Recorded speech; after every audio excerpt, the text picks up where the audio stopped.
Well, greetings and salutations, everybody. Welcome to the best damn movie-related show on the planet Earth, the John Campea Show, coming from right here on my YouTube channel. I'm, of course, your host, John Campea, and it is an awesome honor and privilege, as it is every day, to have you, our international friends, gather around the virtual water coolers. We talk about our favorite things in the world, movies, movie news, a little bit of television, all sorts of good stuff. And, of course, joining me on this glorious, wonderful day is the he himself who is glorious, Mr. Robert Meyer Burnett. Robert, how you doing today, sir? John, it is a glorious day. It's a beautiful day in the neighborhood, as Mr. Rogers used to say, and you called me the existential Rogers once, Mr. Rogers once. I don't know. I feel very optimistic, and I've just got a smile on the inside today. Always good reasons to have smiles on the inside, and I hope you guys are having the type of day that is causing your heart to smile on this glorious day. And listen, guys, we do have a lot of things to talk about, so we're not going to waste any time today, except I do have to let you guys know about something. Guys, please, for today, you know there's usually two ways you can send in comments or questions to be read in the live questions part of the show. The best way, especially today, is by using the tip link that's in the top of the description of this video. That is simply streamelements.com/movieblogtv/tip. Now, normally, the second way you can do that is by using Super Chat, but I needed to let you guys know this up front. YouTube is having some really weird things going on right now where their Super Chats are not registering. So I'm going to show you guys a little bit of a behind the curtains here. I'll show you what's been going on now. It says that over 20 Super Chats have been sent in since the live event was posted last night. However, normally, and I'm going to show you this. This is my YouTube control screen here, right? Normally, here's all the regular chat board here. And then what happens is all the super chats show here. What has been happening is that the super chats have been appearing, like a couple of people just sent these in, but then they disappear. And because you can see there's only two here, and they were just sent in the last couple of minutes. Then they just disappear. YouTube is not showing them. They're not logging them. They're not doing any of that sort of stuff. So I need to ask you guys for today, please do not send in any super chats. If you want to send in something, please use the tip link in the top line of the description of this video. And hopefully YouTube is going to, sometimes YouTube has some technical problems and comments don't get sent in, but then they fix them and then those comments appear. So I'm hoping that any of the super chats that have been sent in over the past 12 hours is saved by YouTube and that they will reappear into my logs once they get their problem fixed, whatever their problem is. And then we will get around to answering those questions probably on tomorrow's show or something along those lines. So I just needed to give you guys that heads up. All right. That heads up being given, there's another couple of heads ups I want to make sure you guys are aware. First of all, if you're commuting or you're on the road or you're at the gym or you're at work, it may not be the best environment for you to pop open a YouTube window, but you still want to follow along with the John Campea Show. Good news, there is the John Campea Show podcast, the audio-only version of the show. You can find it. You can see right there on Apple Podcasts, and you can find that on the podcasting app of your choice. Make sure you guys go and sign up for that. But also, a lot of people were asking me for a long time about the idea of a John Campea Show shop, and you can get that now simply by going to thejohncampeashow.com/shop. When you get there, you're going to see a whole bunch of merchandise that you can get. If it ever loads up, I'm trying to show off how this works.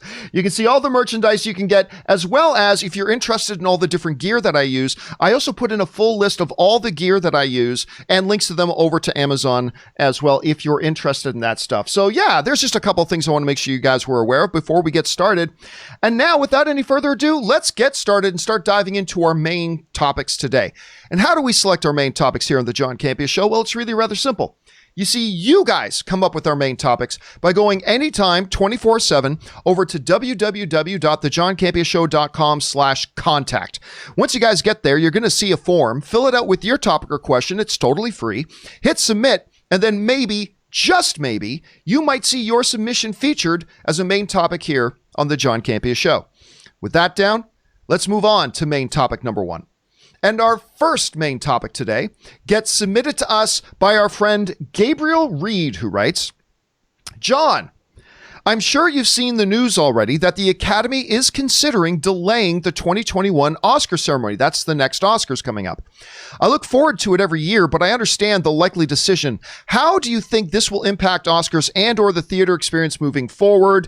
Thanks. All right. Thanks a lot for sending that in, man. And yes, listen, the big dominating news, of course, for the last couple of months in the world of film and film fandom is, of course, the movie theaters are shut down. You know, a lot of these movies we've been waiting for have been delayed and all that kind of stuff. And the question has often come up about how is this going to affect the Oscars? And, you know, my first reaction to that a number of weeks ago was, you know what? I really don't think it's going to affect the Oscars all too much. Because I think, you know, we'll be back in the theaters will be open again by end of July, maybe August, something like that. And it's really most of the prestige films come out after that anyway. So, you know, it's not going to affect the Oscars at all. But a little while ago, you know, on this show, I was talking about this. A little while ago, I started realizing, you know, with all these other movies getting bumped, things are getting shifted around, all this kind of stuff, maybe it will affect the Oscars. And it sounds like they are considering postponing the Oscars. Now, this comes to us from the folks over at Variety who writes, the 93rd Oscars aren't until February, but the Academy of Motion Pictures Arts and Sciences is considering postponing the big night, according to multiple sources. The sources who spoke on the condition of anonymity say definitive plans are far from being concrete at this juncture. The telecast is currently set for February 28th, 2021 on ABC. It's likely they'll be postponed, one of the sources familiar with the matter told Variety. All right. So what we've got here is clearly a situation, as Rob, we've been talking about a lot. This is a situation that's been evolving. Every day that comes and goes creates new wrinkles, creates new dynamics, new possibilities, and new limitations. And whereas a little while ago, it seemed like, yeah, the Oscars shouldn't be affected too awful much by all this, is now starting to look like, well, as a matter of fact, it probably will be impacted by this. But the word postponed can mean a lot of things. And it's important for us to point out that even the Oscar people who are speaking to Variety are saying it's not set in stone that we're postponing this, but it is maybe looking like we will. But then the question becomes, what does the word postpone mean? Does that mean that the Oscars are going to be held in May? And that they'll change the eligibility for your films got to be out in theaters by the end of December to say, oh, maybe now your films can be out by mid-February of 2021 to qualify for this. So does it mean that? Does postpone mean we're going to move the Academy Awards to December of like 2021?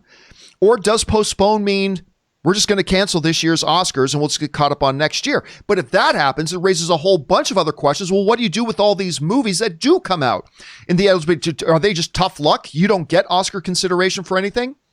Or do you then roll over those movies into next year as well, but now it's twice as hard to win an Academy Award because your movie is not only competing against the movies of your year, you're also competing against movies of a different year?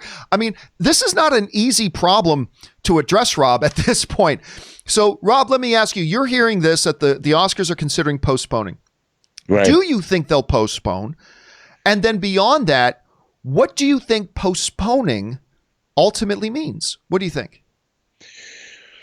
Well, look, I look at it this way in the sense that even though most Oscar movies that wind up in competition, we see a few in the first half of the year, but most of them are backloaded. As you know, starting in September, we see more and more Oscar films. And I just think that everything has been pushed. The entire industry has sort of been moved 6 months ahead. So I just don't know. I think the Oscars would want to give all the films that are eligible or that are competing a fair shake. And I don't think this year gives anyone a fair shake. I think too many movies, even if they came out, they're not getting the attention they deserve. You know, Tom Hanks' new movie was just pushed out of theatrical and moved over to Apple TV. And the industry is in the middle of this giant sea change. And I think it caught a lot of people unaware, especially the Oscars or the Motion Picture Academy, as to what's really happening now. Are we going to allow streaming movies to compete? Would it be unfair not to? Like, you know, Scoob needs a fair shot after all. It was an animated film. Does it get to compete because it didn't go theatrical? You know, I don't know if it would win, of course, but I think there's just a lot of questions that people are asking themselves. And I think postponing the Oscars is probably a good thing this year because, look, John, they're trying to get every year. It's like, how do we get more eyeballs on the Oscar ceremony? But what do you do when there's no movies to actually award Oscars to? You know, and we've never been here before. And I think postponing the Oscars, I think they're going to skip a year. I really do. I think that 2020 might be the year that skipped, but it depends. Like if we see the theaters fully open and it's business as usual by say September 1st, maybe they won't. Maybe their postponement will only be, maybe they'll push it back into March like it used to be, or maybe even April. That's where Oscar lived for a very long time, and that might not be so bad. But if the industry is not open, if we don't have a successful opening, and I think the country will know in 2 or 3 weeks where we're at in terms of how did this opening go. If it goes well, then maybe we'll be back to normal, relatively, quote unquote, whatever normal is, by September 1st. And if that's the case, then maybe we'll see the Oscars move a couple of months and it'll go on business as usual. But if not, maybe we'll lose an Oscar ceremony this year. Remember, I mean, the Hollywood Bowl canceled their first summer season, which is their big moneymaker, for the first time in like 93 years or something. So it's a crazy time out there. And I think the Oscars, more than anything, they need movies to honor. And if they're just not going to get enough, or those movies don't get a fair shake, can you imagine winning an Oscar and then someone says, yeah, but you won in 2020, so it doesn't really count? I mean, nobody wants. I don't know. I think I prefer, look, you very well could be right, actually, and you may raise a couple of really good points. I think the smarter route for them to go is kind of what they were alluding to a few weeks ago, where, we did a story, Rob, you and I, about how the Oscars were considering for 1 year making some changes to their eligibility rules for this year, and you and I both thought that was a good idea. Make it so this year, and be clear that it would only be for this year, that the normal rules and requirements are going to be relaxed. That, if you go straight to streaming this year, because there are extreme extenuating circumstances, we'll let you do it. I would almost feel like it would be a better idea for them to make adjustments to their rules for this year and then just live stream the event. Don't have an audience. Don't do it at the, I almost called it the Kodak Theater. Don't do it at the Dolby Theater.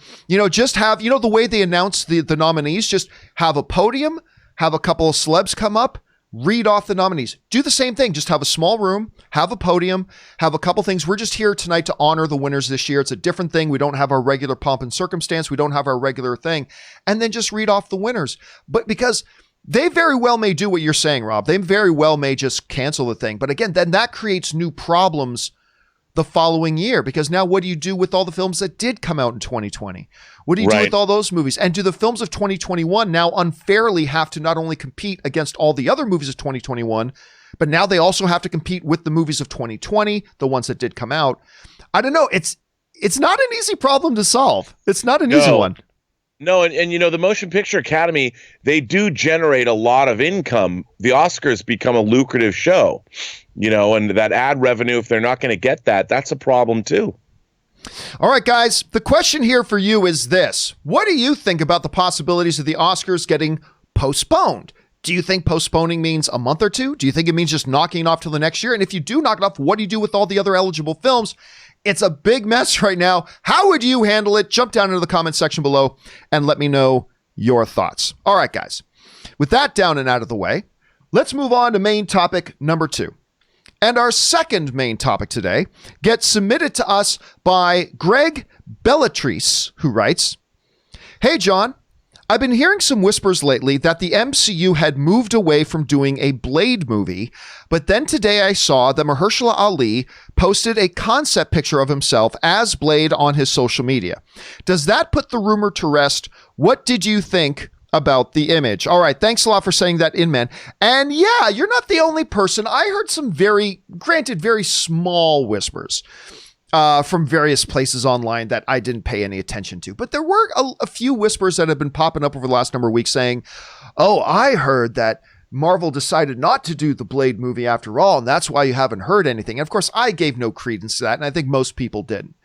And really, it wasn't a widespread rumor, so there's that.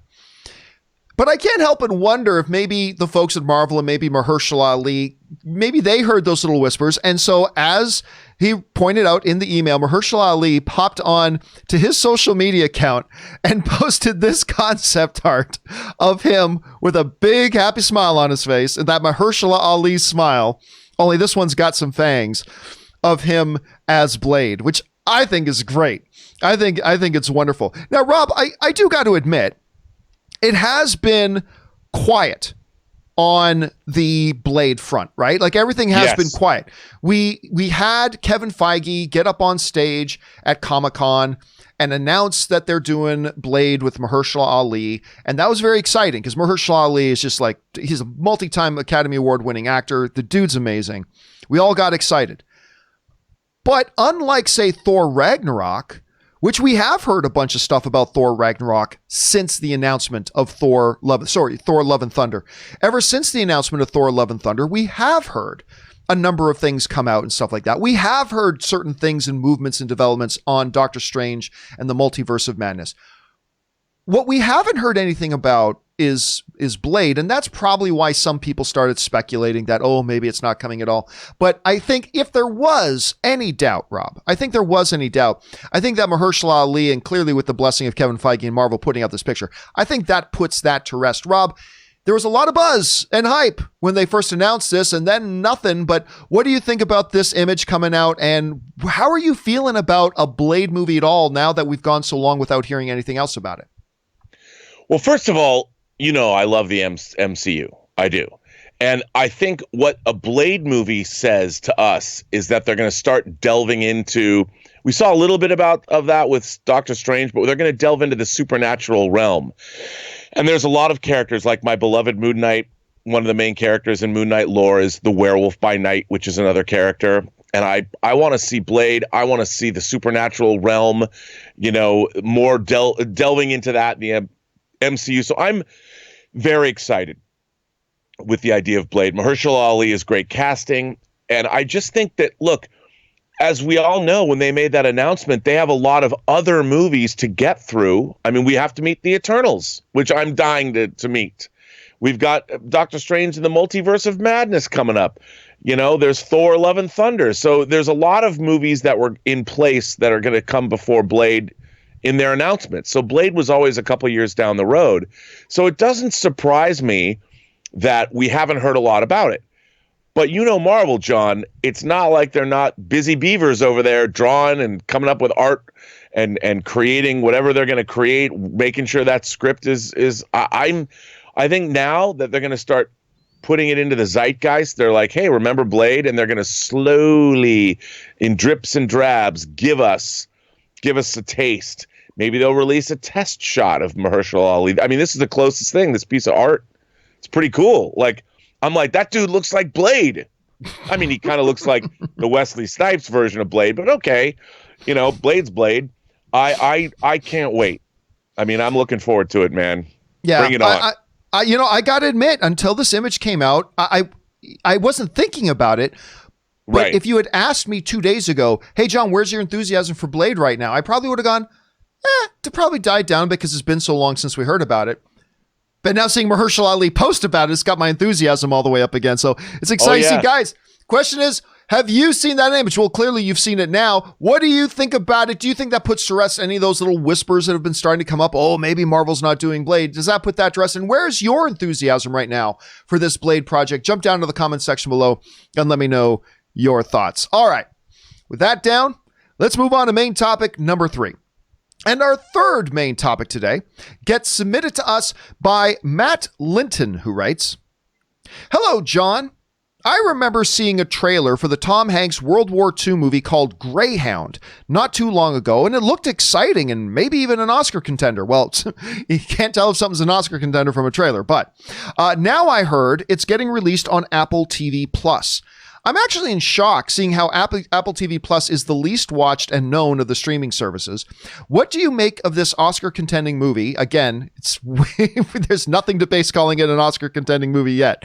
But what do you make of this Oscar contending movie being thrown on streaming for free when it looked like it was all set to release in theaters? All right. Thanks a lot for sending that question in. And yes, It came out, the news came out that as, you know, the longer this whole lockdown has been happening, more and more movies, very particularly selected by their studios, have been moving over to streaming for a bunch of different reasons. One, they just got no place to put them. Maybe they thought this was a particular movie that wasn't going to do very well, so we can throw that over there.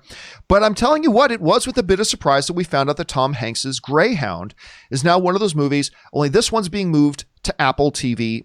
This report comes to us from The Verge, who writes, right now, however, is a good time for Apple to invest, including buying films from studios like Sony who are looking to offload titles.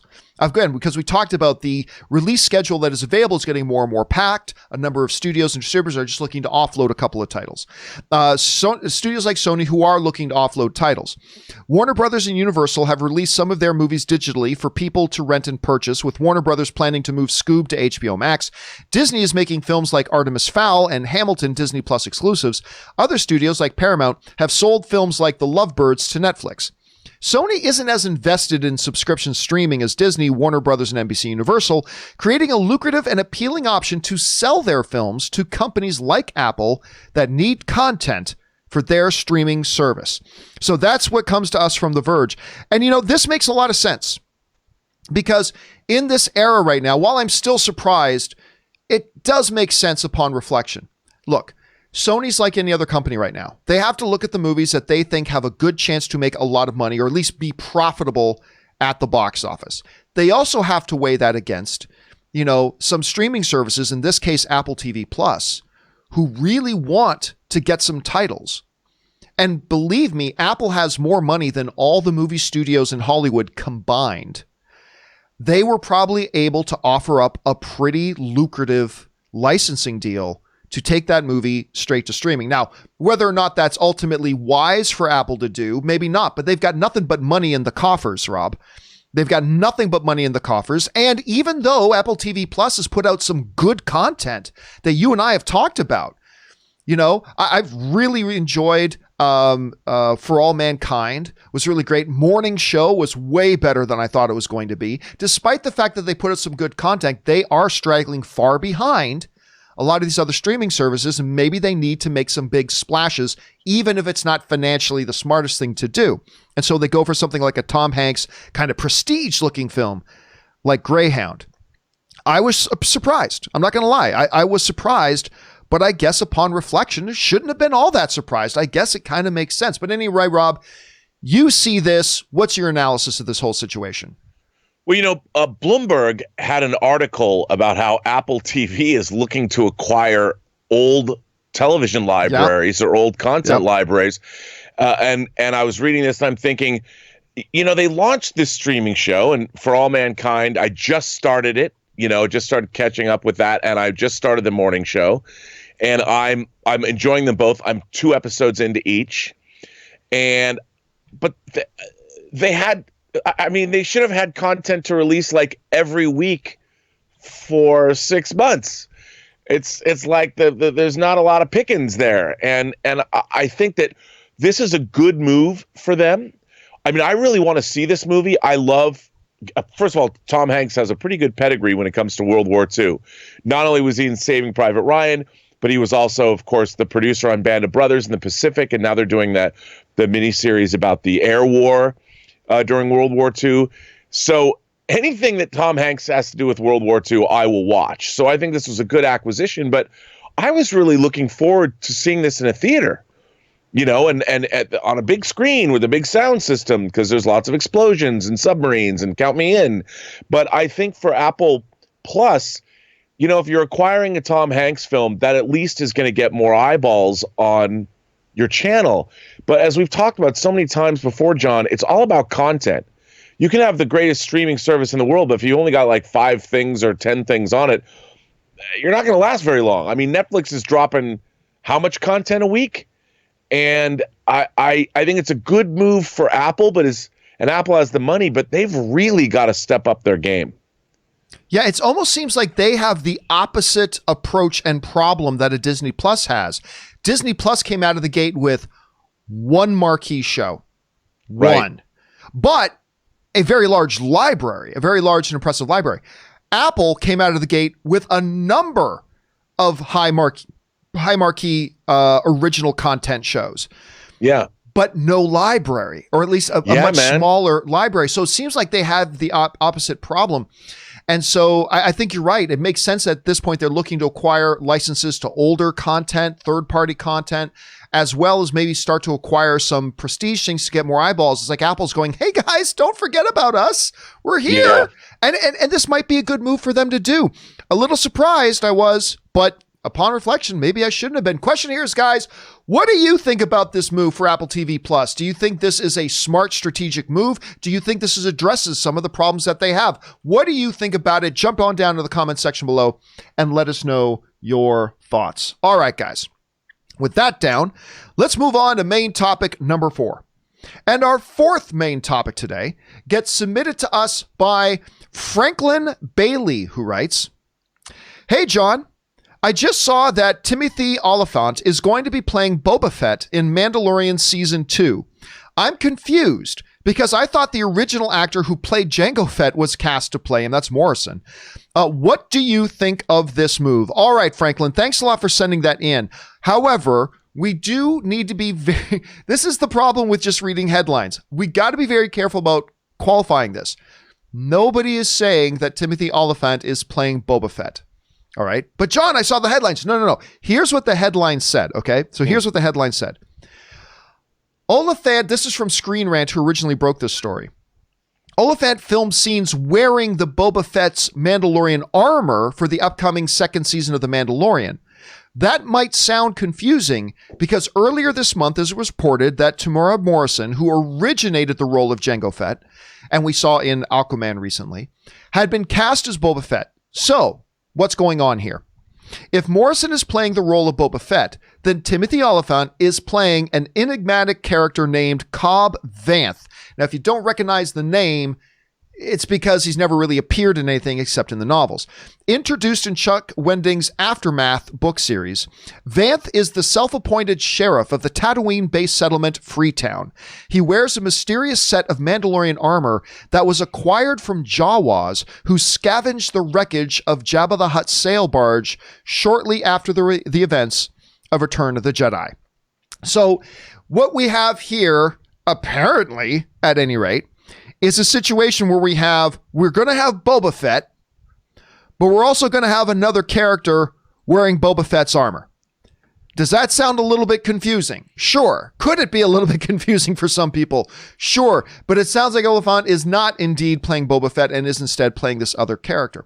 Now, Rob, this is going to be the first time that we've seen Mandalorian and heard reports about Mandalorian delving into stuff from the original movies. Of course, in Mandalorian Season 1, they went to Tatooine, which to me was the worst episode that they did. But, and we all know in Season 2, they're digging into some of the old TV stuff to bring in some of the cartoon characters.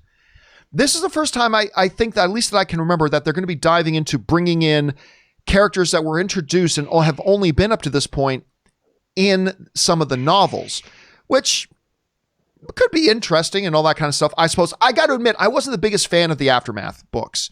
I was not a big fan of the Aftermath books. So there's that. But anyway, Rob, Timothy Olyphant, we always say, you hear me say all the time, it's never a mistake to add talent. I love this guy. This guy's amazing, whether he's in Justified or Deadwood, or man, he was even in The Good Place for a couple of episodes playing himself, which I thought was great. But so I love the addition of him, as a matter of fact. Me this too. Character, interesting. I mean, interesting. I don't know if this is going to be a good character or a bad character or whatever, but adding him is kind of cool. Anyway, what do you make of this? First of all, I love the idea of, if that's the case, if that's what's really going on, that they're delving into, like, look, I'm a big fan of all the kinds of expanded universe things. All I can say is I would pay lots of money to see Grand Admiral Thrawn show up in the show, but okay. I think it's great, and I'm really excited. Timothy Olyphant, I've been a fan of his since I saw Doug Liman's movie Go back in the 90s. And I've loved him ever since. I think he has a great presence. I think he fits really well. But you know what? Temuera Morrison, I mean, like you said, is he playing Boba Fett, this guy? No, Temuera Morrison could play Captain Rex and Boba Fett. He could. I mean, I don't know if he's going to play Captain Rex, but I love Captain Rex. I got a great action figure of Captain Rex. And Hot Toys is putting out a Captain Rex, so I'm excited. But Timothy Olyphant can do no wrong. I don't care who he plays, John. I don't care who he plays. I just love the fact that they're like, They're going after the choices. You know what they're doing? It's almost as if we're sitting around in a bar. I mean, I know you don't drink, but if you and I were sitting around in a bar and we were having a Star Wars conversation about what we would love to see in The Mandalorian, we would come up with stuff like this. We'd be like, wouldn't it be cool if, maybe not this particular choice, but I think that's kind of where they're going with this show. The cast, look, Carl Weathers and Giancarlo Esposito and Werner Herzog. I mean, Gina Carano. Who would have thought all these people would be together in a Star Wars show? And now they're adding Timothy Olyphant and Tamora Morrison. It's like, and Katie Sackhoff. This show just gets more and more awesome as it goes along, as far as I'm concerned. I mean, I wouldn't be surprised if Jack Nicholson comes out of retirement to play some grizzled old wizened Jedi in the show. I mean, who knows at this point? But I think it's exciting. All right, guys, here. The question is this. What do you think about the addition of Timothy Olyphant to Mandalorian Season 2? We got to be getting close to a Mandalorian Season 2 trailer. At least an initial tease. We got to be getting close to that. And maybe we'll see some of these faces in there. Questions, what do you think about this, guys? Jump down to the comment section below and let me know your thoughts. All right, guys. With that down, let's move on to our fifth and final main topic today. And our fifth and final main topic today gets submitted to us by Aaron Maurer, who writes, John, I'm not sure if you saw, but it has been reported by many news outlets that Ruby Rose will be exiting the CW's Batwoman. No. This is just days after the season finale, which makes me think she didn't just give notice, but waited to announce it. With a season 2 being renewed, do you think her departure is because of unhappiness with the story or something else? All right. Thanks a lot for sending that in, man. And listen, oddly enough, it has been months since, you guys know, I tell you, if you want to send in a topic to be on the John Campea Show, go to thejohncampeashow.com/contact and send it in. Rob, it has been months since I've had as many people writing in about one issue as it has been about this Ruby Rose. Oh, I know, dude. Totally caught me by surprise because I didn't think that many people watched Batwoman, but a lot of people have written in. And yes, we had this show, big introduction, big build up. They introduced her in a crossover. They did all this kind of stuff. It had season 1. It got renewed for season 2. And now the word comes that she's out. And I'll tell you what, it ain't just that she decided she wants out. Here's the story that we get from Deadline that wrote it as this. Now, these are the words of Ruby Rose, who wrote, I have made the very difficult decision to not return to Batwoman next season. This was not a decision I made lightly, as I have the utmost respect for the cast, crew, and everyone involved with the show in both Vancouver and Los Angeles. But then the Deadline article writer goes on to say, I hear the two sides mutually decided to part ways after recently reflecting on the first season and its challenges. Doing a network drama is one of the hardest acting jobs, and not everyone is well equipped to handle the intensity and long hours involved. I hear Ruby Rose was not happy, but this is the key part, and the show's team around her was not happy. It was not a good fit. And the actress and studio opted to part ways. Now, some other of the main news outlets wrote very clear clarifications saying this was not Ruby Rose's decision. It was a mutual decision, with one of the major outlets even suggesting this wasn't even a mutual decision. This was a network decision. What is clear is that, though I had heard nothing about this previously, is that while Ruby Rose may or may not have been happy doing the show, the people doing the show were not happy with Ruby Rose. Now, I got to say, I have heard nothing. Now, granted, I only watched about 3 episodes of Batwoman, so it's not like I keep my ear close to the ground on Batwoman news, but I have heard nothing over the past year of there being any drama. I have not personally heard anything about anybody at CW or the team making a show not being happy with Ruby Rose, or Ruby Rose not being happy. Which tells me one thing: if there was that much drama going on, then kudos, actually, to the folks on the team at CW and to Ruby Rose for keeping internal problems internal. keeping, not airing dirty laundry, acting professionally, saying, hey, look, let's just get through this season. We'll shake hands and part ways. It's unfortunate, Rob, because personally, I was positive. I felt positively about her casting. I still remember when we talked about her casting at first. I felt very good about it. I've only seen her in a few things, but I've liked her in those few things I've seen. She's got the physicality was good. She's got a very athletic kind of build. She's like great on camera, all that kind of stuff. I'm not saying she's the greatest actress in the world. Only saw a little bit, but from what I saw, I thought, okay, yeah, I think this can work. And the episodes of Batwoman I saw, I didn't mind her in the role. My main thing about Batwoman, the only reason the show didn't really work for me is that the story didn't quite work for me. So, I didn't hate it. It just didn't quite work for me, so I moved on from it. But I thought she was perfectly fine in the role. But, dude, man, after one season and gets renewed and does all that kind of stuff, to have to part way with an actor or actress, the lead actor or actress, Rob, on this level is not something I'm really familiar with happening in television before, where the lead character who did the first successful season ditches after one season, the lead, and now you got to replace them. So I can only imagine, and I don't want to get into the TMZ speculation about, I wonder how nasty things got behind you, but right. Clearly the team was not happy with her.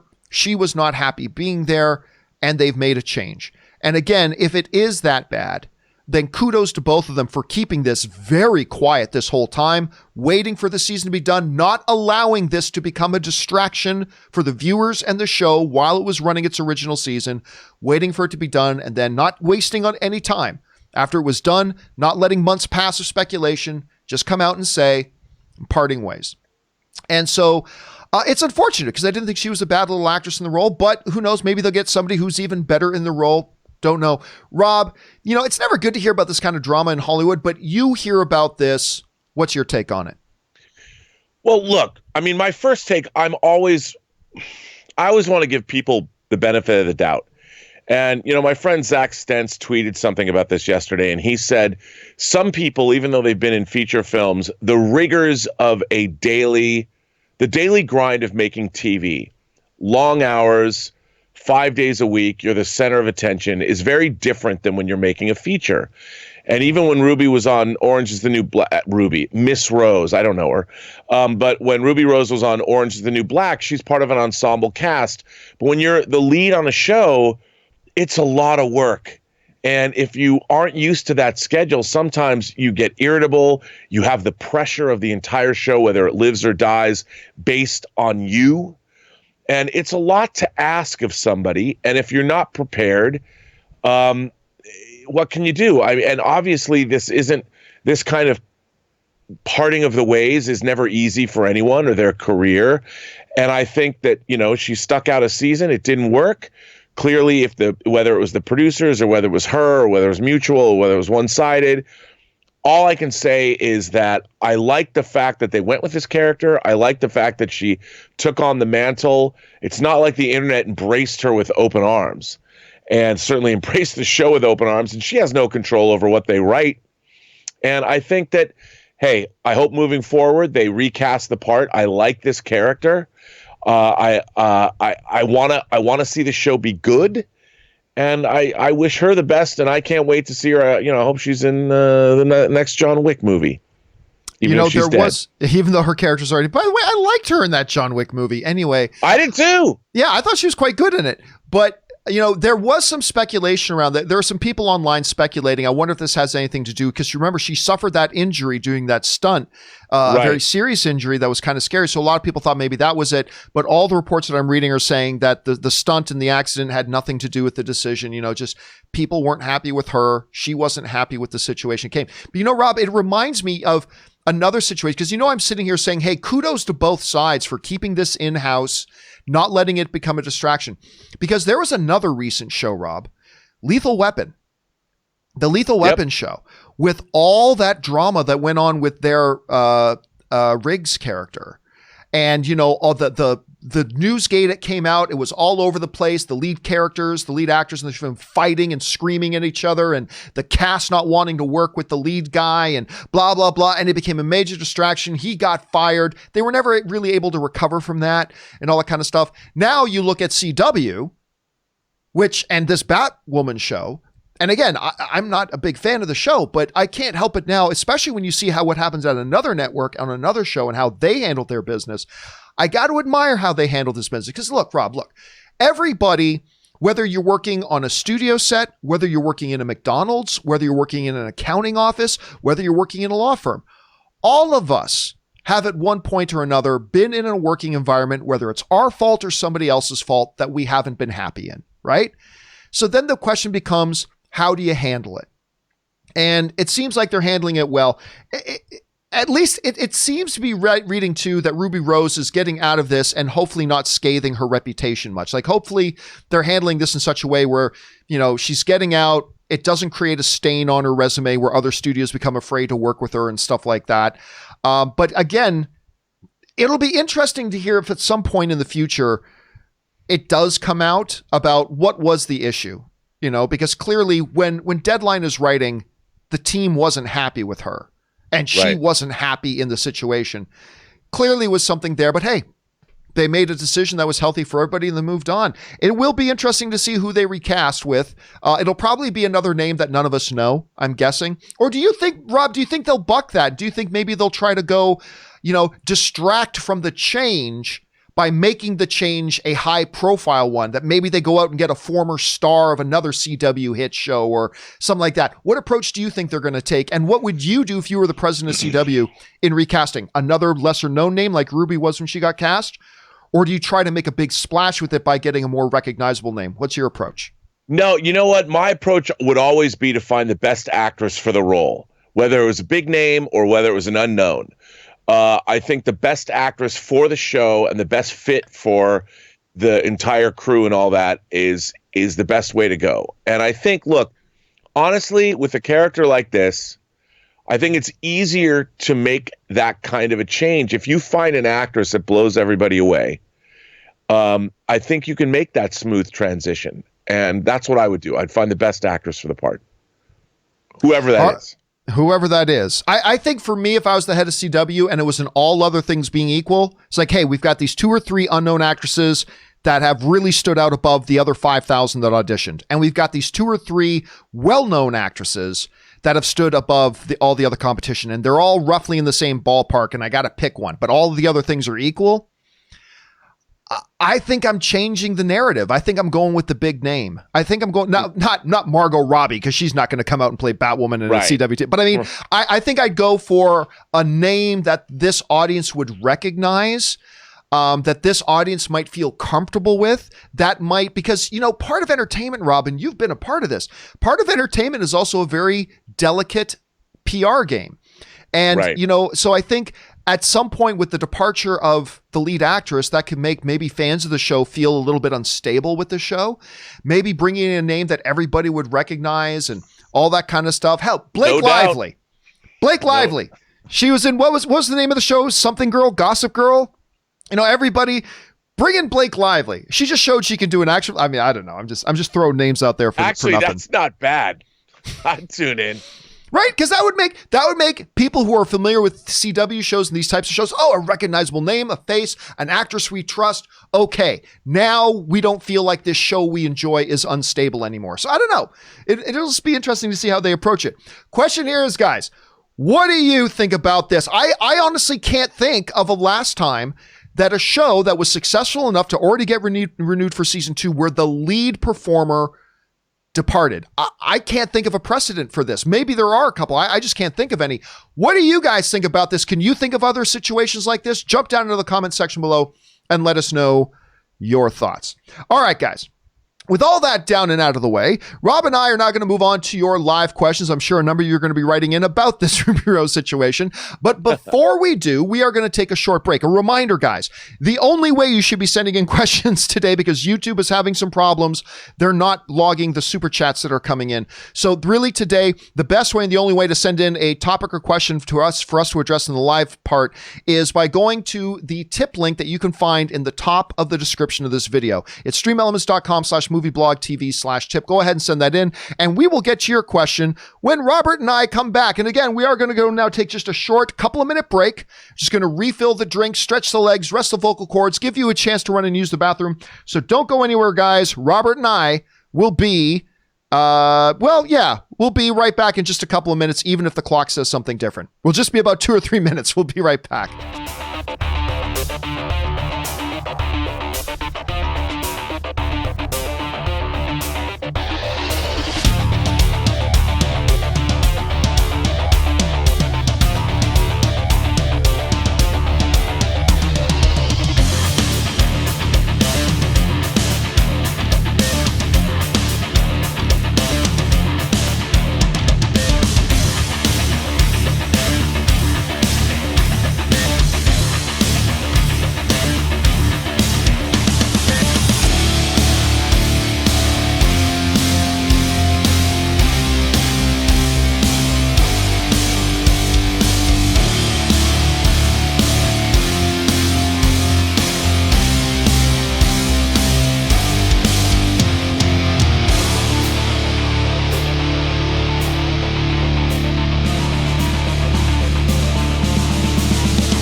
Guys, and we are back. Thank you so much for your patience and indulgence as Rob and I just took a little bit of a break there. But now let's dive in and start taking your live questions, shall we? We're going to get things started off here with Mark Hansen, who wrote in. Interested to hear about the Adam Sandler flick. Now, of course, we talked about this on the John Campea Show yesterday, where Adam Sandler is going to be doing a basketball-based movie, and one of the producers is going to be LeBron James and his production company. One of my all-time favorite sports films is Breaking Away, starring a very young Dennis Quaid. Oh, that's the cycling movie where the kid pretended he was Italian. I just remember that because of the Italian connection.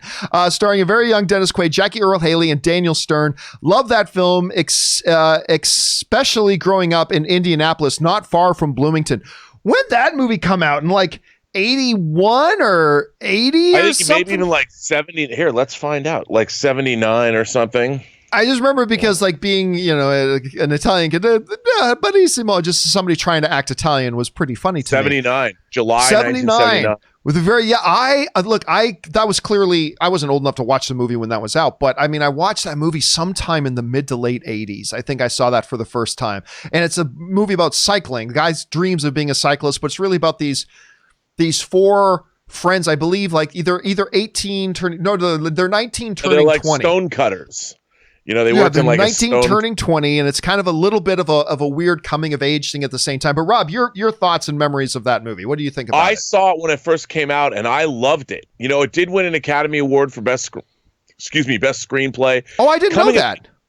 Coming of age story. It was nominated for, check this out, Best Picture, Best Actress for Barbara Barry, Best Director Peter Yates, and Best Music. Really? So it was nominated for 5 Academy Awards and won 1. And I really, really liked it. I mean, it was one of the first. I got it on VHS, or I taped it off cable or something. I watched that movie incessantly. and I really liked it. I really liked it a lot. And it does have that in a way it's kind of like Rocky-esque in that it dealt with this very specific community, and these guys that wanted to have a better life and all that. And I really liked it. By the way, listen to this. It won the Golden Globe for Best Motion Picture, Comedy or Musical. I had no recollection of that. Best Director, New Star of the Year, and Dennis Christopher. Dennis Christopher, by the way, who later went on to star as Eric Binford in the horror movie Fade to Black, which, where's that Blu-ray? Because I want that. And it also was nominated for Best Screenplay, Steve Tesich. All right. So, excellent one to send in, man. That's a good deep cut that you just sent in there. All right. Let's see. Mr. D writes, and let me make sure I get this properly because I don't think I do. Mr. D writes, John, I saw yesterday's Batman vs. Superman, and after seeing it again, it's really hard to understand the hype behind the Justice League Snyder Cut. If Batman vs. Superman is a complete mess and terrible movie and 100% Snyder, how the hell is Justice League Snyder Cut will be any different? I just don't get it. Well, I mean, listen, that's a matter of opinion, Mr. D, because listen, it's time for us once again to go to the Cavalcam, ladies and gentlemen. Let's go over to the Cavalcam. Man of Steel is the most underrated comic book movie of all time. And I keep Henry Cavill's Superman right there, watching over me, protecting the show, making sure evil stays away from what we're doing. Got to have Cavill there.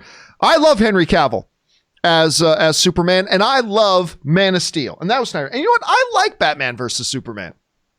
I understand not everybody does, and I get it that the movie had its issues and the movie had its problems. I understand that, and I agree it did. But I still thought the fun of it and the good of it outweighed the negative, and I like Batman versus Superman and all that kind of stuff. So listen, there's just, there are people who really appreciate Zack Snyder's work and what his particular vision was. Not everybody did. There were a lot of people who didn't. I call Man of Steel the most underrated comic book film of all time, but at least half the people out there hated that movie. Okay. I like Batman versus Superman, but at least half the people out there hated it. Okay. I mean, but that's movies, right? That's the beautiful thing about movies. But you got to understand there are a lot of people out there. There are a group of people who really did value what Snyder did with those films and kind of liked the vision he had, even if there was a lot of other people who didn't. And so for those that did, it's understandable that they have a real desire to see what else he was going to do. What was his thing going to be? So I think you just got to take that with a grain of salt there, Mr. D. And I get it. You didn't like those films. What's that? Correct me if I'm wrong, but isn't Zack Snyder right now, as we're on this show? Yeah, I'm missing it. He's doing a live stream of Man of Steel. He's doing a live play show. All fandom thinks he's going to announce the Snyder Cut at the end of this stream. I mean, could happen while we're on the air, John. History could be changed. Listen, I have been saying for 6 months now, ever since they announced HBO Max, just put it on HBO Max. The only thing you and I disagree with, Rob, is I don't think they should bother spending the money to complete it. They should just put it out as it is. And I've been saying that for just put on HBO Max. No harm. There's no downside. There's no downside to do it. Just put it on HBO Max. You don't have to put it in a theater. You don't have to spend money on marketing it. Just take it and put it on and make a bunch of people happy. You, however, think they should spend the extra money and complete it up and then put it on HBO Max. So it's going to be interesting to see what they do with that. I just don't see why not. Why not? I just don't see there being a compelling reason to not just take it and put it on HBO Max, whether they spend the extra money to complete it or not.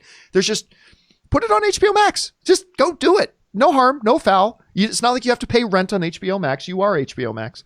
Anyway, next up, Tony Rodriguez writes, bought 100 shares of AMC yesterday. They were at $8 per share before the coronavirus. We shall rise or fall together. Keep up the good work. Yeah, and bought a bunch of AMC stock when it was at $2.05. When it got down as low as $2.05. And actually, let me AMC Theaters. Yeah, where is it now? Right now, AMC Theaters stock is at $4.67. So my wife bought it at $2.05. At $2.05. It's now at $4.67. That's a nice little tidy. That's a nice profit there. She even sold today. My wife did very, very well on that. And I hope you are going to be able, and listen, I expect, and I'm no stock market expert by any stretch of the imagination, but I expect the day they announce that AMC theaters are going to be reopening, I think you're going to see stocks soar. I think you're going to see stocks soar. Sure. Shekel Money writes, "Hey John, just wanted to thank you for having a time answering my question about Magneto and his Jewish origin. Love your show." Oh, so you were the anonymous viewer who wrote in about that. Hey man, I thought it was a great thing to bring up because I think those are all points of view and things we should take into consideration in forming our opinions. And by the way, just because my opinion on it is one way, that doesn't mean it needs to be anybody else's way. So I think it was great that you brought that up, Shekel Money. I really do. So I appreciate you sending that in. And thank you for the follow-up, man. That was really considerate of you. All right, Dr. Doombot writes, one of two. "Hello, John. Whenever the verisimilitude of madness, Mr. Robert Meyer Burnett, is on, I can usually spot an Alpha Flight comic behind him. This makes me wonder if you know this Canadian superhero team." Oh, you've clearly not been watching my show for very long. If you're wondering if I know about Alpha Flight. Campea, "This makes me wonder if you know this Canadian superhero team created by the legend John Byrne. I find them quite unique and believe they could add their very own flavor to the MCU with members like Sasquatch, Guardian, Puck, Shaman, Snowbird, Aurora, North Star going on mystical action-packed adventures in the magical or majestical Canadian landscapes. Your thoughts?" Well, there's two, my thoughts on this have always been the same. And Rob, you and I have talked about this. On the one hand, I would love to see that, well, because I'm Canadian, and I think they're great characters. As a matter of fact, I remember when they cast Peter Dinklage in that X-Men movie, the first thing everybody made the assumption of, he must be playing Puck. Everybody, as soon as Peter Dinklage was cast in that X-Men movie, nobody thought for a second he was going to be playing, he played Trask, right? In the movie. But nobody thought that. They thought he was going to be playing Puck. For sure, obviously he's going to be playing Puck. So I don't know how you do Puck. Guardian, Vindicator, Sasquatch, North Star. I mean, they've tried to use North Stars and stuff before. Well, I would love to see that. They won't. I don't think they have. Listen, I don't think they have any interest in doing a small quadrant Canadian niche thing in the MCU. I wish they would. I would love to see it. I think there's some great stories to tell, but I don't expect them to do that. And I don't blame them. I would love to see it as a Canadian, but I don't blame them. Rob, the two separate questions. Do you think they could make some good, compelling movies around Alpha Flight? And then do you think you could actually see them doing it? What do you think? I love Alpha Flight. I think there is a little bit of a goofy factor with characters like Sasquatch, Puck, Marina. They're a little goofy. However, I will say this, John. Issue 12 of Alpha Flight was one of the most shocking comic books I ever read. I literally, when I got to the end of it, what happens at the end of Alpha Flight 12 literally left my jaw on the floor. It was the first time I read it, maybe the only time I read a comic book where I was, it was Watchmen 11 and Alpha Flight 12 are the two most shocking comic books I ever read. And I couldn't believe it. I couldn't believe, I mean, I was shook, as the young people say today. So I'm a huge fan of Alpha Flight. By the way, I've been doing a little rearranging. So my Alpha Flight omnibus has been pushed out of camera range, but, rest assured, it's still right here. And I'm a huge fan of the comic. I will always be a huge fan of Alpha Flight. All right, let's move on here. Dr. Doombot writes, "One small positive Corona story. Due to the pandemic, Disney has made that uber cool exclusive Disneyland giant indie Funko Pop available on their online shop. I did not know that. Living in Denmark, I had all but abandoned hope of getting this one." And for those who don't know what he's talking about, he's talking about this. And my last trip, just days before they shut down Disneyland, my last trip to Disneyland, I got this bad boy. This is the biggest pop I've ever owned. And it was a Disneyland exclusive. You see the little Disneyland exclusive there. They were only selling it in Disneyland. He's got the idol in his hand, which I think is great. I mean, this is my favorite pop that I own now. This thing is just too great. But Yeah, since they can't be selling it at Disneyland, it sounds like they're selling it online.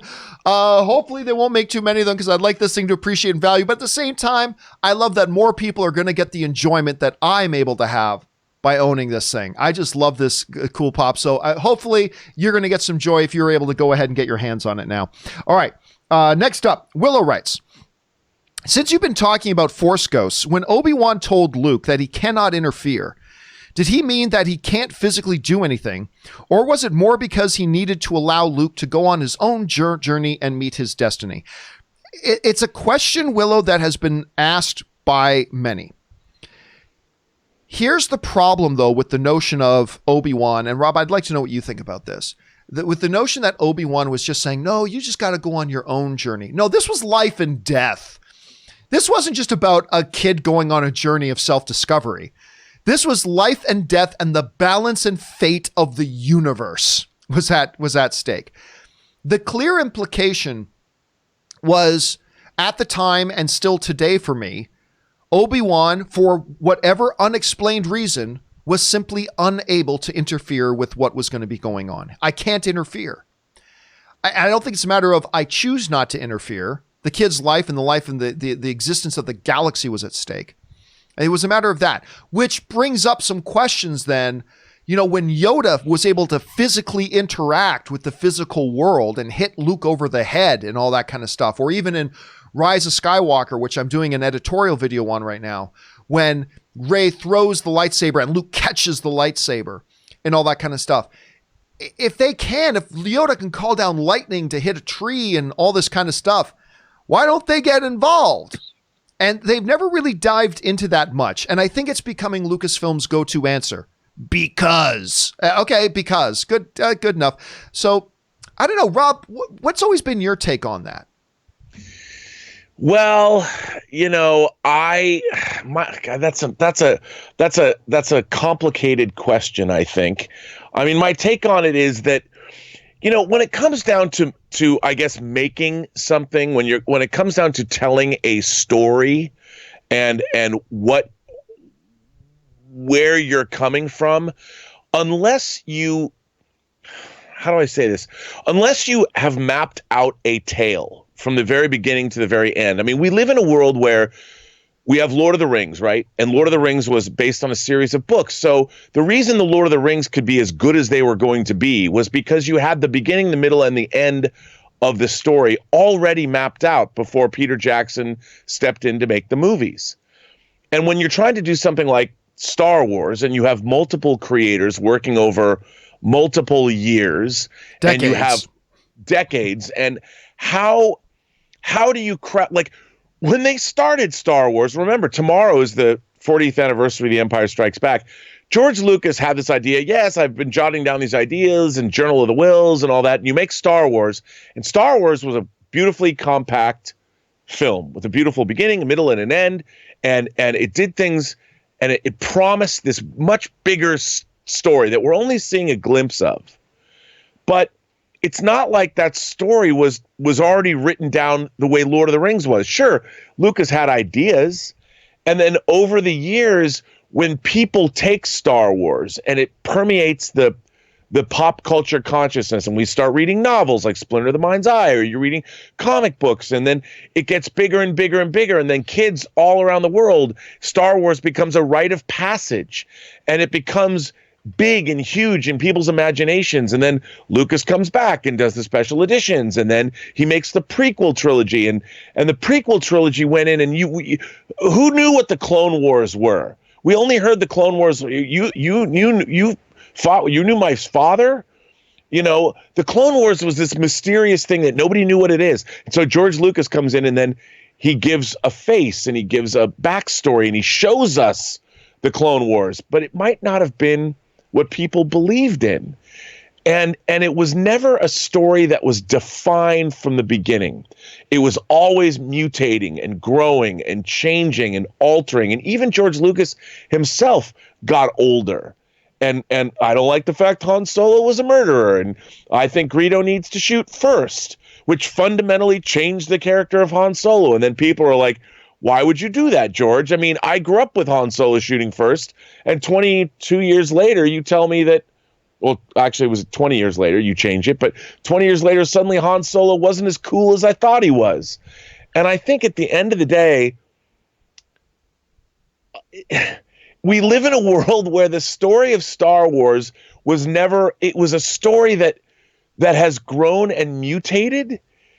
And I think that that's different. I don't even know what my point was. I had a point here, John, but the point is that... Why did Obi-Wan say I can't interfere? Well, at the end of the day, Obi-Wan's interference or not was never set in stone. The point I was making was that they didn't even know what Obi-Wan was going to be when they were making Empire. The laws of the Jedi have been changing the whole time. And so, you know, when they get to Rise of Skywalker, you know, suddenly Luke is rising up his X-Wing as a Force ghost. Where did that come from? You know, and so it's been made up as they've gone along. And there was never these, you know, it's whatever the story, it's whatever these new creators. What I wanted to say is when new creators come in, they can do whatever the hell they want. And there is no fealty to anything anymore. And somebody should have written down what Jedi can and can't do. But they never did. And so over the years, I mean, suddenly Jedi can heal people. When did that happen? And you go back into lore stuff, there were Jedi healers and things like that. But I mean, yeah, it became an evolving thing. All right, we have to move on. We got tons of other questions we got to get to here. No problem. You get passionate about it. I appreciate that. All right, Ben Rayner writes, talking about Hook, did you know when they were flying to Neverland, Peter and Wendy, they pass a couple kissing on a bridge. And who was that couple? It's Carrie Fisher and George Lucas. Just some interesting trivia. Also, Glenn Close, a pirate on Hook's ship. I didn't know about the Glenn Close thing. Like I knew about the Carrie Fisher, George Lucas thing, which I only found out about a couple of years ago. I didn't know that for the longest time, but I did not know about the Glenn Close thing. Guess when you're Steven Spielberg, you can call in a lot of favors. You can get a lot of people to jump on board and get involved with something. Thanks for that, Ben. That's good to know. Dan Ketchum writes, unless there's a good excuse, we won't know. Unless there's a good excuse that we don't know, like an illness. I think future casting directors will view Ruby Rose as unreliable. But do you think the fans of the show will easily accept someone else in the role? It's not like Batwoman regenerates. Yeah, listen, Dan, I've said forever, actors are, you know, Erin Cummings, who is a professional Hollywood actress, she was on this show a few weeks ago and said, actors are completely replaceable. We are all completely replaceable. And especially with somebody like Batwoman, who the fact of the matter is, and the good saving grace of this is that Ruby Rose is only there for one season. It's not like she's been Batwoman for 4 seasons. It's not like them trying to replace Grant Gustin right now on Flash, right? That would be a completely different situation. Because then everybody's had like 7 years of Grant Gustin as Flash. Ruby Rose has been there for 1 season. And listen, the people inside Hollywood, they'll know what the real story is. And if it was just a matter of, you know what, it was a bad fit, it was a bad situation for her, it was a bad situation for them, they'll know that, and it probably won't affect her too much. However, if it is something, and I'm not saying it is, I'm not suggesting it is, I'm just throwing it out there in a theoretical that if it's a matter that she was the one causing trouble and just nobody could work with her because she was difficult, well, then they'll know that too, and then it will affect her. But we simply don't know, so we'll kind of have to wait and see. All right. Next up, Greg Scott Bailey writes, back to fun facts. Before Star Trek and Stand By Me, Will Wheaton had a small role as Lewis's friend in the Last Starfighter. I did not know this. Additional fun fact, actor Dan O'Herlihy, who played Grigg in The Last Starfighter, was the old man chairman of OCP in the original RoboCop. I did know that one. I knew that one, but I didn't know about the Will Wheaton thing. Rob, as somebody who appreciates Last Starfighter, were you aware of that Will Wheaton appearance? I was not. I've never heard of that. Oh, yeah. And also, don't forget, Dan O'Herlihy was Connell Cochran in Halloween 3, Season of the Witch. That's right. Which we can never forget. Although sometimes I wish we could. All right. No. I don't like any of the Halloween films except for the last one. All right. Gerald Vanderpool writes, overlooked urban classic. Abel Ferreira's King of New York, Christopher Walken, Lawrence Fishburne, So Dave good. Caruso, Wesley Snipes, Giancarlo Esposito, Steve Buscemi, Theresa Randall. The actors created great characters with little exposition, especially Fishburne. I like that movie. Now, I only saw it once forever ago, but I appreciate that movie. Rob, I'm going to give an over-under number of 61% that you own the Blu-ray. Am I correct? Oh yeah, I got course a you steel do. book. I got a King of New York steel book, brah. Yeah. What year did that come out? That was because that was like younger versions of all these people. Yeah, I want to say either it was late 80s or early 90s. You know, David Caruso's in that movie. It's so funny to see, and they're all really young, and it's peak Christopher Walken. I was gonna say that's Christopher Walken in the prime of his powers, isn't it? Yeah, I mean he's all. Let me look. I'm gonna look right now and tell you. It was 1990. Okay, it was. I would have said the 80s, so I would have been. And yeah, 1990 and $5 million budget, and what a movie. Love it. All right, let's move on here. Josh Bing writes, after watching Defending Jacob episode 1 on Apple TV, which is another one I hear is really good, and I should check that out. It's got Chris Evans in it. I have to wonder if Downey's post-Iron Man career might be well served in a mini-series on a streaming platform. Chris Evans is great in it as a post-Captain America role. You should check it out. Yeah, I'm hearing nothing but good things, and I gotta say, the trailer for it, like he plays a dad whose kid is accused of murder, and we don't know if he did or didn't do it. And it just looks really solid. That is on my queue because I got to watch it. I've had a few people write in and say that they've been enjoying it. So yeah, I think, Josh, I'm going to have to get on that. So thank you for your recommendation on that, dude. All right. Josh also writes, holy moly, for anyone who hasn't watched the Community Table Read, trending number 2 on YouTube, it's worth watching for Pedro Pascal alone. I've never laughed harder than watching Mando struggling and failing to not break in the third act. I'll tell you what. I was never a big Community fan, but my wife is. And so the other day I went downstairs and Anne had just put on our TV this table read. So I sat down and watched it with her. Rob, it's hilarious. It's really funny. And it was so good that late last night, as I was sitting down writing out a script for something, and that YouTube video just put Anne in the mood to watch Community. So Anne sat down from like 9:30 to midnight just watching a bunch of episodes of Community running back. And I got to say, I was never really into that show that much. But I'm sitting there last night writing on the dining room table as she's got the TV on. I'm like, this is really funny. Why was I not more into the show? This is great. I might have to go back and start watching episodes. Have you seen this table read that they did on YouTube? No, but I want to watch it. I mean, everyone said it's totally worth watching. Yeah, I was totally impressed by it. All right, next up here, Michael A. Jordan writes, hello, John and Rob. While I was watching your companion video the other day, someone mentioned the foreign film On the Job. I saw that movie a year ago, and I gotta say I liked it very much. It really depicts the dirtiness and corruption of humanity. Check it out. Yeah, that's the one that's the Filipino film, I think, right? Yeah. If I'm remembering it right, it's the one where it's like this corrupt prison will let prisoners out to go do dirty work for mobsters, and then they have to come back in. I have not seen it. Have you? Because I was just made aware of this when somebody wrote it in. What a great plot. I mean, talk about an American remake waiting to happen, or maybe it has. I don't know. Yeah, I love that premise. Yeah, it just sounds really cool. So I have not watched it yet, but thank you again for putting that on our radar, man. All right, Raphael's Creative Style writes, I saw the video of your version of the ALS Ice Bucket Challenge. Somebody brought this up the other day. I don't know if you remember this, Rob, or if you saw this.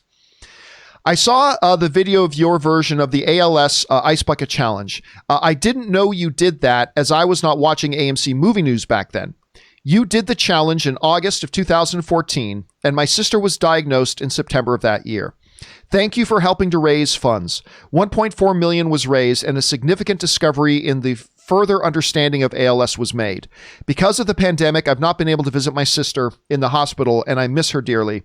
She is my world. Well, dude, thanks a lot for sharing that. And for those of you who weren't here on the show the other day, and Rob, I don't know if you knew about this, or because you weren't doing, I hadn't created AMC Heroes yet, I don't think, in 2014. So I don't think you were connected in with us yet, but we were doing AMC Movie Talk, and the ALS challenge was going on. And I asked, because you know me, I'll do whatever to raise money for charities and whatever. So I asked the audience, hey guys, the ALS challenge, the ice bucket challenge is going on. You remember that when people take buckets of ice water and dump it over their heads to raise money? Oh, I remember. I loved watching people do that. Right. Those were fun. Yeah. And so I asked people, okay, guys, what can I do that will entice you to donate money to the ALS research? What can I do? And somebody wrote in, I dare you to do the show with, instead of pouring ice on your head, with a big pour ice down your pants and do the show that way. And I'm like, will you donate money to ALS research if I do that? And a bunch of people are like, yeah, we'll do it. I'm like, all right. So it was me, Schnepp, and I think Harloff was on AMC Movie Talk that day. And we started off the show with me taking a big bucket of ice, pulling open the front of my pants, and having them pour a bucket of ice down the front of my pants. And then I sat down to do movie talk. And as we're doing movie talk, I went back and watched this episode a while ago. As I'm doing movie talk, I'm trying to just do it without breaking my face. Like, oh yeah, well this issue, blah, blah. But every once in a while I'm like, this issue. And I'm like, finally, after about 10 or 15 minutes, I'm like sitting there slapping the table. I'm like, all right, guys, I did as long as I could. I got to go. Cause it was starting to get painful. It was starting to really hurt. And you know, I've got to take care of Mr. Magnificent downstairs. So it's like, I'm like, all right, this is enough. I gotta go. So I had to run off stage. I left the show to Schnepp and Harloff. I had to change pants and get a hair dryer and like try to thaw out. I went back on, but that was painful, but fun. That was a fun thing. And you know, a lot of people, this is one of the great things, Rob. You know, when the movie fan community wants to rally around and do some good, it does some real good. And there were other people in the movie fan spheres that were taking on their versions of the Ice Bucket Challenge at the time. And because of all of their efforts and because of all the generosity of the people who are in the film fan community, a lot of money got raised. And it's always great. And thanks for sharing that story, Raphael, Creative Style. That's always great and touching to hear about familial bonds, you know? So thank you for sharing that, man. And thank you again to everybody in the film fan. Listen, whenever we've done a call, Rob, on this show, everybody always says, oh, people who watch free YouTube videos will never donate money. But I'll tell you what, whenever we've done something on any of the shows I've been involved in, whether it was the 24-hour Philippines Relief Fund, whether it was that special we did earlier this year for the Women and Children's Shelter in Los Angeles, whether it was for the LA Food Bank drive that I did a couple of months ago, whether it was for the Feeding America drive where it was supposed to be a 12-hour marathon, turned out to be a 7-hour marathon, whether it was the ALS Ice Bucket Challenge, whenever we've asked people to step up as film fans to help out good causes, I've always, and maybe other people have different experiences, but I have always seen when the movie fan community is called on to help people, I have always seen the movie fan community answer that call. I have always seen the movie fan community answer that call.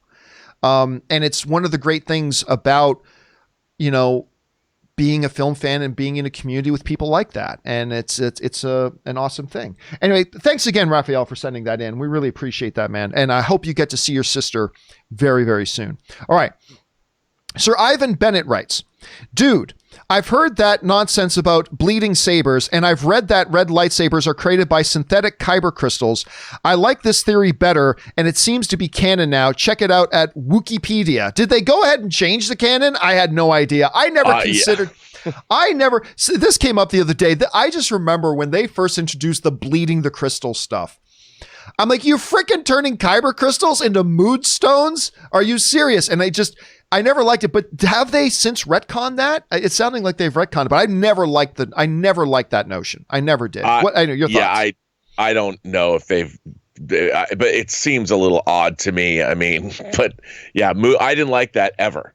The idea that they're stones, they're actually minerals that you use in technology like we do here on Earth. And, you know, I think that's important, but okay. But I remember thinking at the time, so they go through this to turn it red, to pour their hatred and malice into it. So like, what did What did Mace Windu? He's got a purple lightsaber. They have to piss on it, kyber crystal. No, he just your listened urine. to a lot of Prince. He listened to a lot of Prince. Just listen to a lot of Prince music. Just put the kyber crystal in a room with like Prince's Purple Rain album, just playing constantly on loop. Mace's lightsaber never meant to cause you any sorrow. It never meant to cause you any pain, John. Little Nicky. All right. Let's see here. What's next? But thank you for sharing that, Sir Ivan. I got to go check that out. All right. Who's next? Trey Aunt Du, who writes, with all the executive shifting and happened at Disney yesterday, one positive was massive fan and employee favorite Josh D'Amaro was named chairman of Disney Parks, Experiences and Products. That was Bob Chapek's former position. This was the job that Bob Chapek had before being CEO. With this promotion, Josh has held an executive role in every area of the Disney company except for streaming. Will not be surprised to see him as CEO someday, especially because frontline employees love him. Well, listen, Trey, that's a very astute observation. I think you can tell, especially in a corporate structure, when somebody's being groomed for something larger, right? Like, I believe they've been grooming Kevin Feige for something larger than just Marvel. I think, and to look at something like that, when you've got an executive that you are giving experience in every area that your company exists, I think that's a pretty good call. Listen, I don't know much about Josh D'Amaro. I don't know much about him at all. I've heard the name once or twice. But if they are really giving him that type of experience, I think that's a very good observation. It probably sounds to me like they are grooming him for something bigger a little bit later on. Major Tom writes, hey, John, I finally got around to seeing Bloodshot. Universal Soldier did it better. Yes, it did. I know Bloodshot was based on a comic book, but the influence of a Universal Soldier was pretty obvious to me.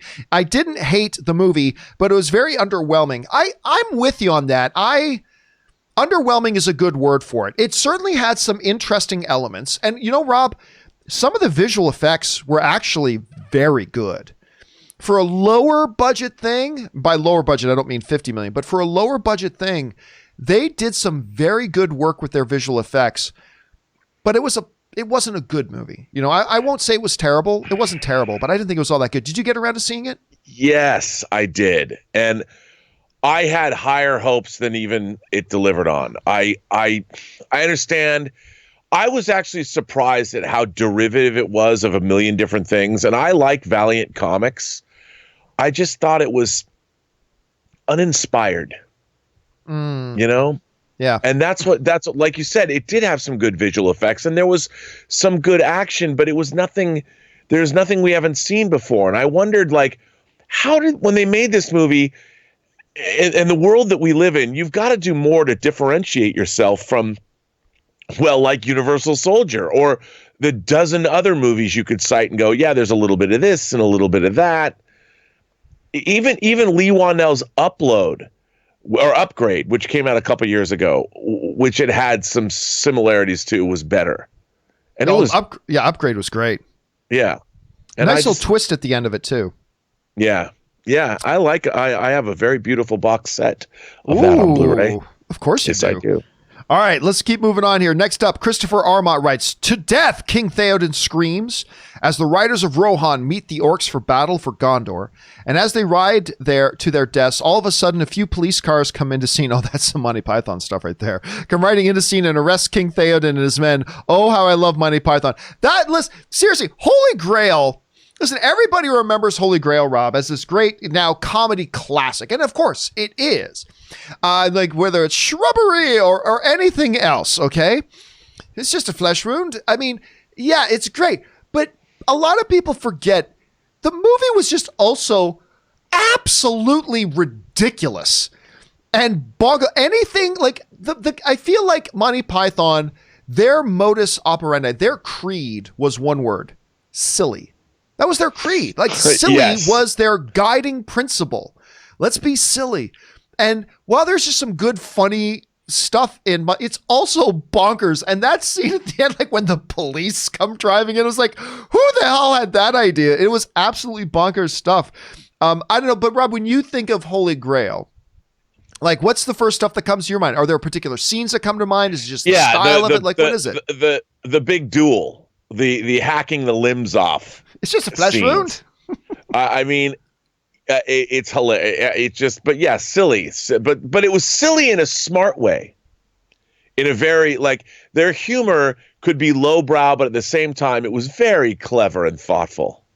Dude, the scene I think of, and of course I think of the Black Knight scene a lot too, but one of the scenes that I think it's Eric Idle is playing a commoner. And I can't remember what the king refers to me. You peasant, excuse me. And they start talking about government, right? So who made, well, you're king. Yeah. Well, I didn't vote for you. Well, you don't vote for king. Well, how'd you become king? The lady of the water held aloft Excalibur and threw it. Oh, listen, ladies floating around in the water tossing knives at people is no way to form a basis of government, or whatever the exact word. I just remember I can watch that scene all day and just lose my freaking mind. Eric Idle in that scene is so freaking good.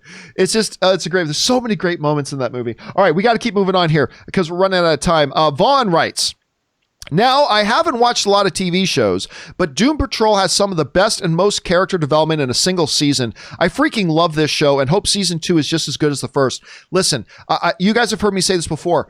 This is one of those shows that I was like, that looks stupid, and I had no intention of watching Doom Patrol.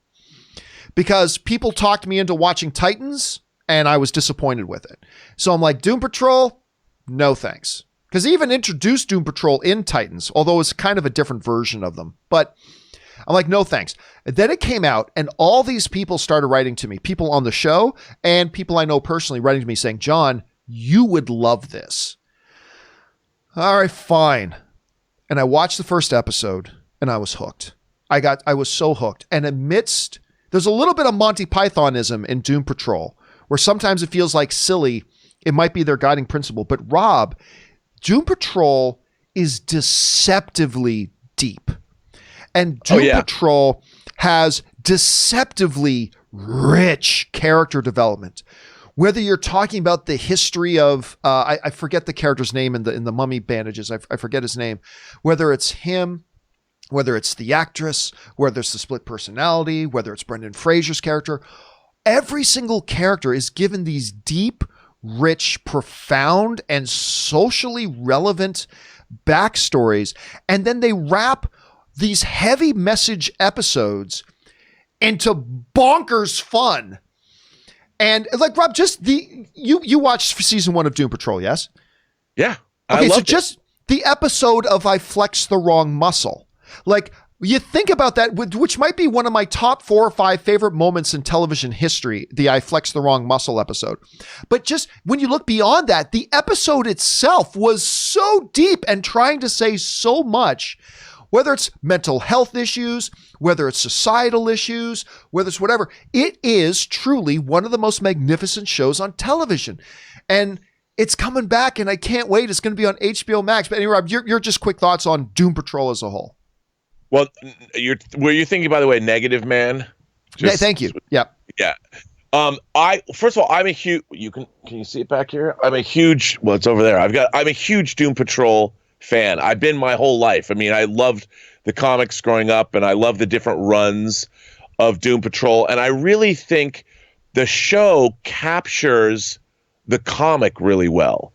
And there's a lot of great writers, especially over the last 20 years, that have tackled Doom Patrol and brought what those writers brought to the comic. People like, Grant Morrison and stuff. And I think the comic, it's one of the best comic translations ever. And I think of all the DC shows on TV, I think it's the best one.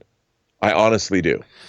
Yeah, and we've had some good ones lately between Doom Patrol, The Boys, Umbrella Academy, which we just talked about. There's been, it's weird to say though, Rob, it's like the best superhero material on television is this non-mainstream stuff. Umbrella Academy, The Boys, Doom Patrol. You can say Watchmen is not mainstream, so Watchmen, I mean, they're just doing some really, really great stuff with this stuff. No, I agree. And the Watchmen show too was, whether you liked it or not, it was pretty audacious. I mean, they swung for the fences, and I think the fact that and even Preacher, which more people know, but it was still off brand. There's a lot. I'm surprised that we even live in a world. If you told me 10 years ago there'd be a Doom Patrol TV show or the Boys show, I'd be like, get out of town. Yeah, no chance. No chance. No chance. All right, guys. Now, I should let you know, I forgot to mention this at the beginning of the show, guys. I have, I mentioned the other day that I've had a couple of very exciting things happen for me, which I can't talk about right now and I can't reveal. And I do have some meetings involving that I'm going to have to cut today's show a little bit short for. But we do have time for just a couple of more questions here. So let's keep right on rolling. David Crabtree writes, I love David Crabtree, writes one of two. Okay, here are my favorite horror/horror-esque films. Number 20, Event Horizon. I know so many people that like that movie, and I just never into it myself. Anyway, 19, Frailty. Love Frailty. Number 18, Demon Knight. Number 17, Alien. Number 16, Cabin in the Woods, which Joss Whedon infamously wrote in one weekend. 15, Paranormal Activity. Number 14, Paranormal Activity 2. Number 13, Gremlins. Number 12, Fright Night, the 1985 version. Unpopular opinion? I actually prefer the reboot. Reboot of Fright Night. Dude, that's so sacrilegious. I can't believe you say that on the show. I know. I have so many friends that look at me with such disgust when I say that. I actually prefer the reboot. Anyway, number 11, Nightmare on Elm Street. Number 10, The Lost Boys. Oh, God, I love The Lost Boys. Number 9, Jeepers Creepers. Thank you for saying Jeepers Creepers. Justin Long. The sequel may have been terrible, but I love that original. Number 8, Arachnophobia. Number 7, Scream. Number 6, Shaun of the Dead. Number 5, The Exorcist. Number 4, Creepshow. Number 3, The Monster Squad. Number 2, Poltergeist. And number 1, Scream. You know what, Rob? I mean, there's talks of another Scream. David Arquette just got brought back on, stuff like that. I got to admit, I have never been a big Scream guy. I've never been a big Scream guy. Like I liked the first movie, but I was never a big Scream guy myself. But this is a franchise that's had a very passionate following and a very, very loyal following. So what do you think about the Scream series? Well, I am a huge fan of the first Scream movie because I think it's a legitimate, straight up. It's both a horror send up and a comedy, but also a great horror movie in and of itself that has a lot to say. It's very self-reflexive about the genre. And I love the first Scream, and I kind of wish they just left it alone. The other ones are fine, but I really think the first Scream is straight up legitimate, a great horror movie. With a great opening, especially the unedited version that has more of Drew Barrymore's entrails spilling out of her.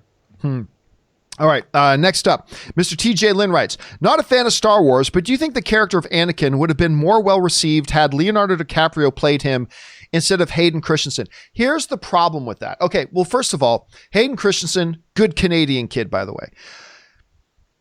Is Leonardo DiCaprio a better actor than Hayden Christensen? Obviously, Leonardo DiCaprio is better than 99% of the actors out there. He's one of the best actors on the planet. He's great. So yeah, he would have played it better. The problem though is that Leonardo DiCaprio playing the role wasn't going to change the script and wasn't going to change the dialogue. It still would have been sand getting everywhere. It just would have been Leonardo DiCaprio saying it. And as Harrison Ford once infamously said to George Lucas, you can write this shit, George, but you can't say it. He made actors say it. And so I don't know. I don't know if having a higher profile actor would have even increased the angst against the material or if it would have softened it. I mean, I often talk about the better the actor you get in the role, they can elevate material. And maybe, Rob, I don't know, like maybe Leo would have found a way to talk about how coarse and rough and sand getting everywhere. Maybe he could have said it in such a way or portrayed it in such a way that maybe the material would have elevated a little bit, but I just don't know. I don't know. What do you think, Rob? Had Leo DiCaprio played the role, do you think it would have been better received? Look, I always think that great actors can elevate even the worst material. But in the case of the Star Wars prequels, it wasn't even a question of George Lucas was using digital technology to take two different takes of the same close-up and meld them together into one. So the performances are so stilted because he was creating these a lot of the time in the edit bay using his new technology. And he even made Sam Jackson's performance is even stilted as Mace Windu. Yeah. And I just think that it was the whole, none of the movie, the problem that I have is none of the human beings, none of the interaction when human beings or aliens are talking to each other feels like they're actually talking to each other. I feel like I've watched something that's completely been created in post-production, and I never feel like, maybe there's one where Mace Windu and Obi-Wan Kenobi are walking down talking to each other. That's like one scene, and the movie is so stilted. I don't know if any actor could have helped it. I really don't. Yeah, it's an interesting question, though. I mean, it is an interesting question. Hey, listen, guys, that will actually do it for us. Like I said, we had to cut today's show a little bit short because I have things I have to run and do that hopefully I'll be able to talk about sometime in the near future. But that will wrap it up for today. Now, there are still questions outstanding. Do not worry. I'm going to do a companion video a little bit later today, and we will get caught up on all those outstanding questions. Now, again, for everybody who sent in super chat questions, again, my apologies. It is outside of my control. YouTube right now is having some sort of glitch on their end where they're not actually logging the super chat questions coming in. And so they're not appearing in any of my displays and I can't see them right now. Hopefully YouTube will have that fixed. And if they do, I will include the super chat questions that got sent in the companion video that I'm going to do a little bit later today. But definitely all the rest of them that got sent in, we will get to those later today.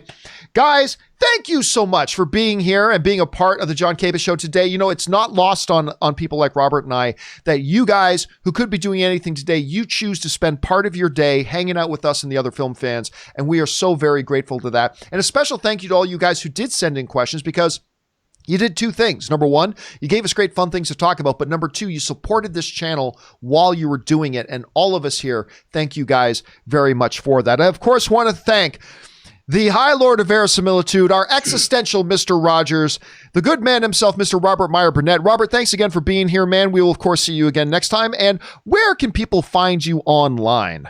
You can find me on Twitter at BurnettRM, find me on Instagram at Robert Meyer Burnett, or find me on my own YouTube channel, The Burnett Work, and my show, Robservations. The show about something. The show about something. Guys, of course, you can follow me simply at, on my Twitter, simply, or all my social media, Instagram, whatever, simply at John Campea. That will do it for us for now, guys. Remember, please do the four main things. Stay smart, stay safe, take care of yourselves, and please take care of the people around you. And if we all do that, we're going to get through all this stuff sooner rather than later. All right, guys, thanks a lot for being here. My name is John Campea, and until next time, my friends, bye-bye.